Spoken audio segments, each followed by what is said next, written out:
VK news, राष्ट्र के नाम।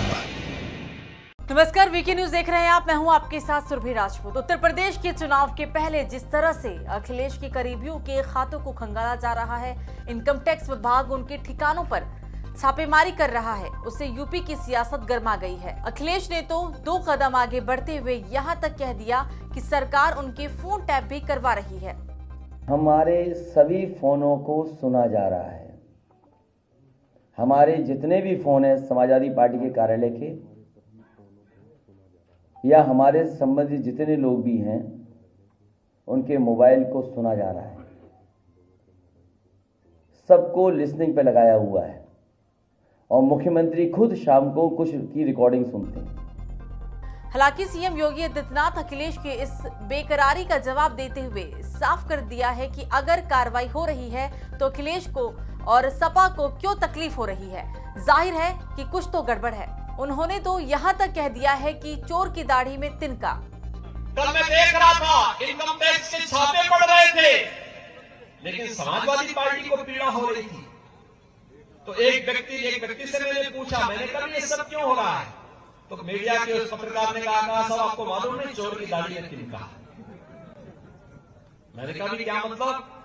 कहा कि 5 साल में किसी व्यक्ति की संपत्ति 200 गुना बढ़ जाएगी। क्या कोई इसके बारे में सोचता था क्या? लेकिन समाजवादी पार्टी की सरकार में सब देखने को मिलता। इधर इन छापों और फोन टैपिंग की खबरों के बीच एक और खबर है जो अखिलेश की परेशानियां बढ़ाने वाली है। खबर यह है कि अब सुप्रीम कोर्ट ने अखिलेश यादव की मुश्किलें और बढ़ा दी है और अब आईटी की तलवार उनके सिर पर मंडराने वाली है। दरअसल सुप्रीम कोर्ट के वकील और यूपी बीजेपी के प्रवक्ता ने जो ट्वीट किया वो इसी ओर इशारा कर रहा है। उन्होंने लिखा कि सुप्रीम कोर्ट ने सीबीआई से वकील विश्वनाथ चतुर्वेदी द्वारा दायर याचिका पर जवाब दाखिल करने को कहा, जिसमें मुलायम सिंह यादव बेटे अखिलेश यादव के विरुद्ध आय से अधिक संपत्ति मामले में जांच की स्थिति जानने के लिए निर्देश देने की मांग भी की गई थी। अब सुप्रीम कोर्ट को भी सरकारी एजेंसी बताएंगे कि अखिलेश मतलब सुप्रीम कोर्ट। हालांकि सुप्रीम कोर्ट ने उसे पुराने जिन को बोतल से बाहर जरूर कर दिया है, जो सूबे की सियासत में भूचाल ला सकता है। आपको बता दें कि मुलायम सिंह का परिवार भी आय से अधिक संपत्ति के मामले में सीबीआई के रडार पर है और इस मामले को हालांकि अब ठंडे बस्ते में डाल रखा है। इधर कांग्रेस के नेता विश्वनाथ चतुर्वेदी ने एक बड़ा बयान देकर बवाल मचा दिया।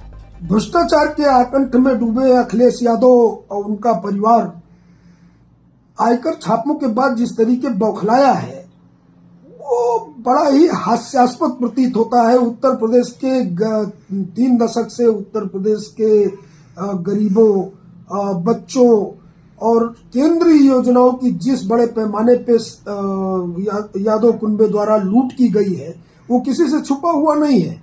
इन्होंने उस लूट के माध्यम से ऑस्ट्रेलिया से लेकर लंदन और बंबई, नोएडा और न जाने कितने महानगरों में अकूत संपत्ति अर्जित की है। 2 लाख करोड़ से अधिक संपत्ति के मालिक अखिलेश यादव पे केंद्रीय सरकार द्वारा कार्रवाई न किया जाना दुर्भाग्यपूर्ण है।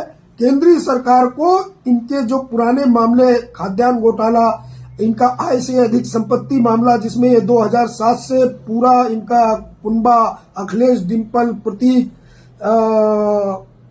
सहित पूरा कुनबा जो वारंटेड है, उस पे सरकार को त्वरित कार्रवाई करनी चाहिए और सीबीआई को उस पर जल्द से जल्द चार्जशीट फाइल करना चाहिए।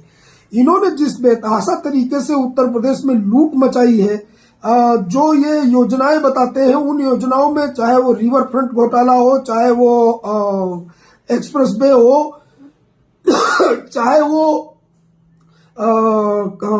लैपटॉप घोटाला हो, तो घोटालों की तो एक लंबी श्रृंखला है और केवल लूट का राज्य इन्होंने 3 दशक में स्थापित किया है। लूट के माध्यम से 2 लाख करोड़ से अधिक की संपत्ति इन्होंने अर्जित की है, जिसकी जांच जो इनके करीबियों पे छापे पड़े हैं, करीबियों पे न पड़ के इस परिवार पे छापेमारी होनी चाहिए थी। प्रतीक यादव के पास भी कम से कम 50,000 करोड़ की संपत्ति आज की डेट में है, लेकिन इन पर कार्रवाई क्यों भारत सरकार नहीं कर रही है, ये मुझे आश्चर्य लगता है। भारत सरकार को इस पूरे परिवार पे कार्रवाई करनी चाहिए, छापेमारी करनी चाहिए और सीबीआई को समयबद्ध तरीके से इनके खिलाफ जो मामले कोर्ट में लंबित हैं उनके जल्द से जल्द उनका निस्तारण हो। तो सुना आपने, कहीं यही वजह तो नहीं कि अखिलेश बौखलाए हुए हैं और अब जब सुप्रीम कोर्ट ने जवाब तलब कर लिया तो सरकार भी इन पुराने मामलों को खोलेगी? ये बड़ा सवाल है।